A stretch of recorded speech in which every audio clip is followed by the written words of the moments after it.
بسم اللہ الرحمن الرحیم، السلام علیکم۔ تو آج ہے 21 رمضان المبارک۔ تو آج اس عظیم ہستی کی شہادت ہے کہ جن کے بارے میں حضور صلی اللہ علیہ وسلم کی بے شمار احادیث ہیں، اور کئی مقامات پہ ان کی ایسی فضیلت بیان کی گئی ہے کہ کسی بھی ایسے انسان کو سوائے پیغمبر کے ایسی فضیلت حاصل نہیں ہے۔ تو میری مراد ہے حضرت مولا علی کرم اللہ وجہ الکریم، حضرت مولا علی علیہ السلام، حضرت مولا علی رضی اللہ تعالیٰ عنہ، جو کہ حضور صلی اللہ علیہ وسلم کے چچا زاد بھائی تھے اور حضور صلی اللہ علیہ وسلم کے داماد بھی تھے۔ حضرت بی بی فاطمۃ الزہرا کے شوہر تھے، حضرت مولا حسن مولا حسین بی بی زینب کے والد تھے۔ تو میں کیا بیان کروں ان کی شان کے بارے میں نے سوچا تھا کہ آج یہ اسپیشل ویڈیو صرف اس لیے ریکارڈ کروں گا کہ مولا علی کی جو فضائل ہیں، مولا علی کے جو باقی سب سے انہیں مختلف کرتے ہیں، وہ بیان کروں گا۔ تو مولا علی حضور صلی اللہ علیہ وآلہ وسلم کے گھر کے انسان تھے، حضور صلی اللہ علیہ وسلم کے بھائی تھے۔ تو تقریباً چار فضیلت تو ایسی ہیں کہ وہ کسی بھی ایسے صحابی کو نہیں ملی جو مولا علی کو ملی ہیں، اور مولا علی کے فضائل میں 5,000 سے زیادہ حدیثیں ہیں حضور صلی اللہ علیہ وسلم کی، جو صحیح اسناد سے ہماری کتابوں میں پائی جاتی ہیں۔ تو جو سب سے زیادہ امپورٹنٹ فضیلت ہے وہ غزوہ تبوک کے موقع پر، جب 10,000 کا مسلمانوں کا لشکر جو ہے وہ روانہ ہو رہا تھا، وہ غزوہ سب کے لیے لازم قرار دے دیا گیا تھا کہ وہ منافق اور مومن میں ڈفرینس کرے گا۔ تو تب حضرت محمد صلی اللہ علیہ وسلم نے مولا علی کو کہا کہ آپ عورتوں کے پاس اور بچوں کے پاس یہاں رکو گے مدینہ میں۔ تو آپ رضی اللہ تعالیٰ عنہ نے کہا کہ حضور صلی اللہ علیہ وسلم میں جانا چاہتا ہوں آپ کے ساتھ۔ تو آپ صلی اللہ علیہ وسلم نے کہا کہ علی، تم اس پہ خوش نہیں ہو کہ تمہاری نسبت میرے ساتھ وہی ہے جو موسیٰ کی ہارون کے ساتھ ہے، لیکن میرے بعد کوئی نبی نہیں آئے گا۔ تو اس سے ڈائریکٹلی سامنے واضح ہوتا ہے ہمارے پاس کہ اگر حضرت محمد صلی اللہ علیہ وسلم کے بعد کوئی نبی ہوتے تو مولا علی ہوتے، لیکن نبوت کا باب جو ہے وہ بند ہو چکا ہے۔ پھر اس کے بعد غزوہ خیبر کے موقع پر جب مسلمانوں کو فتح ہی نہیں ہو رہی تھی، تو حضور صلی اللہ علیہ وسلم نے فرمایا کہ کل میں اس کے ہاتھ میں جھنڈا دوں گا جو اللہ اور اس کے رسول سے محبت کرتا ہے، اور اللہ اور اس کے رسول اس سے محبت کرتے ہیں۔ یہ سب سے بڑی فضیلت ہے کہ اللہ اور اس کا رسول اس شخص سے محبت کریں۔ ہم اللہ سے بھی محبت کرتے ہیں، اللہ کے رسول سے بھی محبت کرتے ہیں، صحابہ سے بھی کرتے ہیں، اہل بیت سے بھی کرتے ہیں، لیکن اللہ اور اللہ کے رسول کس سے محبت کرتے ہیں؟ تو سارے صحابہ کہتے ہیں کہ ہم ساری رات جاگتے رہے کہ شاید ہمیں ملے گا، شاید ہمیں ملے گا، شاید ہمیں ملے گا، لیکن صبح کو جب سارے اکٹھے ہوئے ہیں تو حضور صلی اللہ علیہ وسلم نے کہا کہ علی کہاں ہے، علی کو بلاؤ۔ تو وہ اشوب چشم میں مبتلا تھے، آنکھوں کا کوئی انفیکشن ہوا تھا، انہیں آنکھیں نہیں کھل رہی تھیں ان کی۔ تو حضور صلی اللہ علیہ وسلم نے بلایا انہیں، اپنا مبارک لعاب لگایا، اور وہ ٹھیک ہو گئے، اور جاؤ جھنڈا دیا کہ جاؤ فتح کر کے آؤ۔ اور مرحب کو، جو کہ 1,000 لوگوں کے ساتھ مقابلہ کر سکتا تھا، اس کو ایک پل میں شکست دی۔ ایسے ایسے وہاں اشعار پڑے انہوں نے اپنا مورال بلند کرنے کے لیے کہ اس کا کوئی ثانی نہیں۔ غزوہ خیبر پھر مولا علی کی وجہ سے جیتے۔ تیسری جو بڑی حدیث ہے اور بڑا مقام ہے وہ آیت مباہلہ ہے، جو صورت آل عمران کی آیت نمبر 61 ہے، کہ جس میں نجران کے عیسائیوں نے، ایک عیسائی کا گروپ صلی اللہ علیہ وسلم کے پاس آیا کہ انہوں نے کہا کہ آپ سچے ہیں، یہ جھوٹے ہیں۔ تو اللہ تعالیٰ نے پھر قرآن پاک میں آیت نازل کی کہ اے نبی، ان کو فرما دیجئے کہ آپ بھی اپنے عورتوں اور بچوں کو لے آؤ، اپنے گھر والوں کو لے آؤ، اور میں بھی اپنے بچوں کو اور عورتوں کو لے آتا ہوں ایک کھلے میدان میں۔ تو اللہ تعالیٰ وہاں فیصلہ کرے گا، جو سچا ہوگا وہ رہ جائے گا، اور جو جھوٹا ہوگا اللہ اسے غارت کر دے گا۔ تو حضور صلی اللہ علیہ وسلم نے مولا علی کو لیا، بی بی فاطمہ کو لیا، اور مولا حسن کو لیا، مولا حسین کو لیا، جو کہ یہ پنجتن پاک ہم جو نسبت ہے ہماری، یہ لے کے چلے گئے حضرت صلی اللہ علیہ وسلم۔ تو یہ ایسی فضیلت ہے، یہ اور کسی کو حاصل نہیں تھی۔ دوسری بیٹیاں اس لیے وہاں شامل تھیں کیونکہ حضور صلی اللہ علیہ وسلم کی باقی 3 جو بیٹیاں تھیں وہ ان کی حیات میں ہی وفات پا گئی تھیں، اس لیے بی بی فاطمہ صرف وہاں موجود تھیں، تو حضور صلی اللہ علیہ وسلم اپنے گھر سے انہیں لے کے گئے تھے۔ پھر اس کے بعد اگر میں آپ کو اور بتاتا چلاؤں تو یہ ویڈیو ختم ہی نہیں ہوگی کہ اگر مولا علی کی جو شان ہے وہ بیان کرتا جاؤں۔ پھر مولا علی کی یہ شان ہے کہ ایک بار حضور صلی اللہ علیہ وسلم، ایک بھنا ہوا پرندہ ان کو پیش کیا گیا سامنے۔ تو حضور صلی اللہ علیہ وسلم نے کہا کہ یا دعا کی، یا اللہ تو جس سے سب سے زیادہ محبت کرتا ہے نا میری ادھر امت میں، میرے صحاب میں، اس کو بھیج دے، میں اس کے ساتھ یہ کھانا کھاؤں گا۔ تو مولا علی آ گئے۔ حضرت انس ابن مالک یہ فرماتے ہیں کہ حضور صلی اللہ علیہ وسلم نے یہ دعا کی اور مولا علی آ گئے۔ تو مولا علی جیسا تو کوئی انسان ہے ہی نہیں ہے پوری دنیا میں جتنی ان کی فضیلت ہے، جتنا بڑا رتبہ ان کا۔ حضور صلی اللہ علیہ وسلم نے فرمایا کہ علی تجھ سے محبت نہیں رکھے گا مگر منافق، اور تجھ سے بغض نہیں رکھے گا مگر مومن۔ تو یہ بات ہے کہ ہمارے ایمان کا جو حصہ ہے وہ بہت بڑا حصہ یہ شامل ہے کہ مولا علی سے جو محبت کرے گا وہ مومن ڈکلیئر ہوگا، اور مولا علی سے جو بغض رکھے گا وہ منافق ڈکلیئر ہوگا۔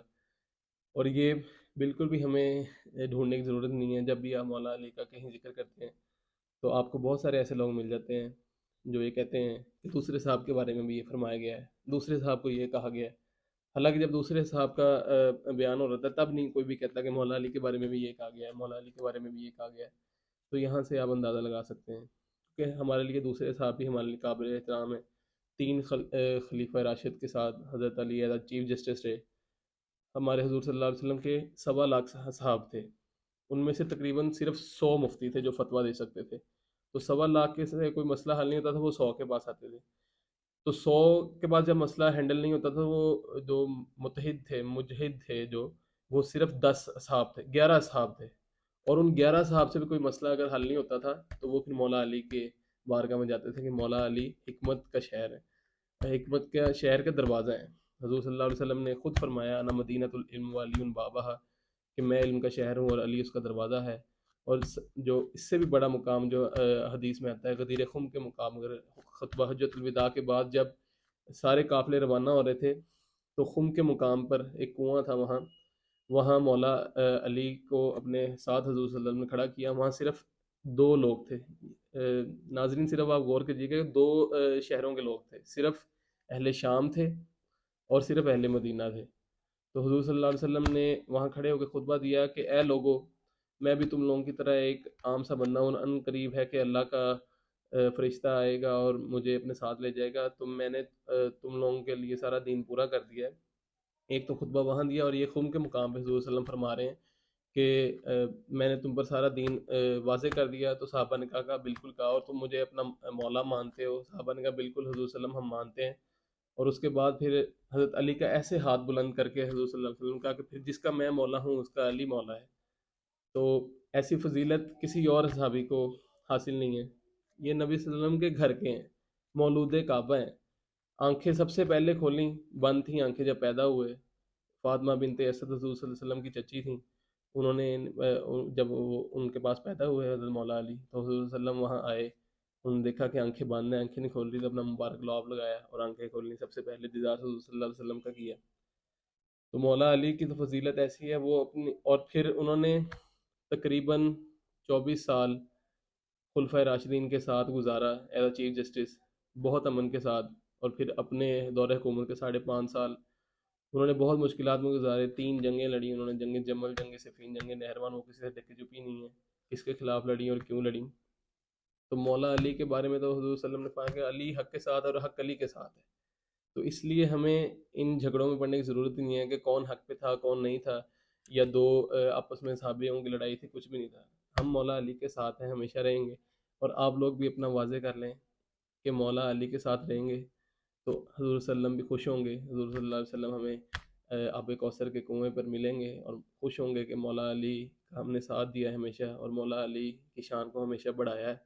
تو اینڈ پہ صرف میں یہ بات بتاتا چلوں گا تاکہ یہ بات بھی کلیئر ہو جائے کہ حضور صلی اللہ علیہ وسلم نے مولا علی کے بارے میں فرمایا تھا کہ علی تو تیری مثال بالکل حضرت عیسیٰ جیسی ہے، کہ ان کی وجہ سے 2 جو گروہ تھے وہ جہنم میں جائیں گے، کیونکہ ایک نے ان کی شان بہت بلند کر دی تھی کہ اللہ تعالیٰ کا بیٹا ہی بنا دیا تھا، اور ایک نے ان کی شان بالکل ہی مطلب کم کر دی تھی کہ مطلب کافر کہہ رہے تھے جو بھی کہہ رہے تھے۔ اور تیرے ساتھ بھی ایسے ہوگا، تیرے جانب 2 گروہ ایسے ہوں گے جو تیری شان کو اتنا بلند کر دیں گے جو تو نہیں ہوگا، مطلب بہت زیادہ تجھے اوپر بڑھا دیں گے، اور وہ جہنم میں چلے جائیں گے۔ اور کچھ جو ہوں گے وہ تیرے بغض میں رہیں گے اور وہ بھی جہنم میں جائیں گے۔ اس لیے ہمیں کوشش کرنی چاہیے کہ اعتدال میں رہنا چاہیے، اور جو ان کی فضیلت ہے وہ ہمیشہ بلند رکھنی چاہیے۔ اور کوئی 2 رائے نہیں ہے کہ مولا علی حق کے ساتھ ہیں یا نہیں ہیں، کیونکہ مولا علی حق کے ساتھ ہے اور حق علی کے ساتھ ہے۔ اور حضور صلی اللہ علیہ وسلم نے فرمایا ہے کہ ایک دفعہ حضور صلی اللہ علیہ وسلم کی جوتی ٹوٹ گئی تو مولا علی اسے گانٹنے لگ گئے، تو حضرت محمد صلی اللہ علیہ وسلم تھوڑا سا آگے گئے ہیں صحابہ کے پاس، تو انہیں کہنے لگ گئے کہ میں نے تم لوگوں کو تبلیغ دی، لیکن تم لوگوں میں سے کافی لوگ جو ہیں وہ مسلمان ہو گئے لیکن کافی نہیں ہوئے، تو پھر مجھے مجبوراً تلوار اٹھانی پڑی تاکہ سب کو مسلمان کروں۔ لیکن تم لوگوں میں سے ایک شخص ایسا بھی ہے جو مسلمانوں کے خلاف تلوار اٹھائے گا انہیں راہ راست پہ لانے کے لیے۔ تو حضرت ابوبکر نے کہا یا رسول اللہ میں ہوں، انہوں نے کہا نہیں۔ حضرت عمر نے کہا یا رسول اللہ میں ہوں، انہوں نے کہا نہیں۔ انہوں نے کہا وہ شخص ہے جو میری وہاں جوتیاں گانٹ رہا ہے۔ تو سب نے بھاگ کے دیکھا تو حضرت علی جوتیاں گانٹ رہے تھے۔ تو حضرت علی کو یہ فضیلت جب بتائی تو حضرت علی مسکرا دیے، کیونکہ انہیں یہ چیزیں پتہ تھیں۔ تو حضرت علی کوئی بھی کمزور شخصیت نہیں تھے، انہوں نے اتنے سال امن کے ساتھ گزارے، اور اس کے بعد اسلام کا بول بالا کرنے کے لیے انہوں نے تلوار بھی اٹھائی، اور وہ روتے ہوتے تھے جمل اور صفین کی راتوں میں کہ کاش میں جمل صفین سے 20 سال پہلے ہی مر جاتا۔ لیکن ایک بار جب وہ بیمار ہوئے حضور صلی اللہ علیہ وسلم کے دور میں، تو حضور صلی اللہ علیہ وسلم کو کہتے کہ یا رسول اللہ مجھے لگتا ہے کہ میرے موت کا وقت قریب ہو گیا ہے۔ تو لیکن حضور صلی اللہ علیہ وسلم کہا نہیں علی، تیری موت تب تک نہیں آئے گی جب تک تیرے سر کے خون سے تیری داڑھی رنگین نہیں ہو جائے گی۔ اور جب 18 رمضان کو حضرت علی کو ضربت لگی تو ان کے سر کے خون سے ساری داڑھی وہ لال ہو گئی، اور اس کے بعد ان کی 21 رمضان کو شہادت ہوگی۔ تو بڑے احترام سے ہم اس شہادت کو مناتے ہیں۔ تو اللہ تعالیٰ ہمیں عمل کی توفیق عطا فرمائے، ان کے نقش قدم پہ چلنے کی توفیق عطا فرمائے، اور ان کے دوستوں کے ساتھ دوستی رکھنے کی اور ان کے دشمنوں کے ساتھ دشمنی رکھنے کی توفیق عطا فرمائے۔ آمین آمین بجاہ نبی الامین۔